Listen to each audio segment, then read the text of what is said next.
के मॉनिटराइजेशन न थियल आहिनि उहे 4-5 ग्रुप तव्हां ज्वाइन कयो। दोस्तो अस्सलाम वालेकुम। दोस्तो ही 3 लख जेके व्यूज़ 28 ॾींहंनि में अचणा आहिनि त पोइ मॉनिटराइजेशन पेज थींदो।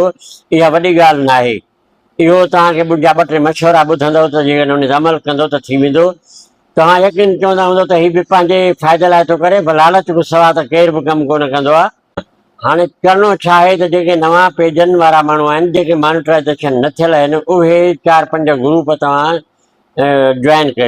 पोइ पंहिंजी तव्हां जेका वीडियो ठाहियो था उन वीडियो खे तव्हां छा कंदव जो तव्हां अपलोड करे अपलोड करे छॾियो पंहिंजे पेज ते।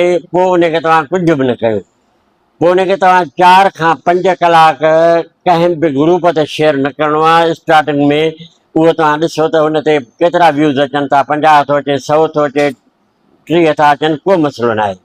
पोइ जॾहिं तव्हां उनखे छा कयो जो 5 कलाक खां पोइ 3 ग्रुपनि में या 5 ग्रुपनि में तव्हां उन वीडियो खे शेयर कयो। जेके तव्हांजे उन ग्रुप मुतालिक़ वीडियो हुजे त बहितर आहे त उहो माण्हू पोइ वीडियो डिलीट न कंदो। उहो तव्हांजो वीडियो उतां वायरल थी वेंदो। 5 खां 10 हज़ार माण्हू तव्हांजा व्यूज़ अची वेंदा। घटि में घटि 2-3 ॾींहंनि में 10 खां 20 हज़ार बची वञनि था, 50 हज़ार बची था, 30 बची सघनि था। हाणे मुंहिंजो वीडियो जेको कल्ह वायरल थियो आहे 3 ॾींहं 8 लख खां ओवर थी वियो। 2800 माण्हुनि उनखे शेयर कयो। उन 2800 माण्हुनि जिन माण्हुनि शेयर कयो आहे उनजो शुक्रगुज़ार आहियां। दोस्तो कमु कयो, सभु कमु कयो, पर हिक ॿिए खे लाइक कयो। ॿियो तव्हांखे मशवरो इहो आहे त रुॻो पंहिंजे पेज ते न हुजो, ॿियनि खे तव्हां लाइक कंदव, कंहिं ते कमेंट कंदव, कंहिंखे स्टिकर ॾींदव त इहो तव्हां इंगेज रहियो फेसबुक वारनि सां। फेसबुक वारा ॾिसंदा त हीउ माण्हू इंगेज आहे हर वक़्तु, तव्हांजे वीडियोनि खे पाण ई ऑटोमेटिक अॻिते कंदा। ॿियो त जेको मशवरो तव्हांखे ॿियो ॾियां थो त जीअं हाणे मुंहिंजो वीडियो वायरल थियो, 50 माण्हुनि कॉपी कयो, हाणे उन्हनि जा पेज ख़राब थी विया। 3 महीननि ताईं उहे वीडियो वायरल कोन थींदा उन्हनि जा, 3 महीननि ताईं। जेकॾहिं थिया बि त मॉनिटराइज़ न थींदो।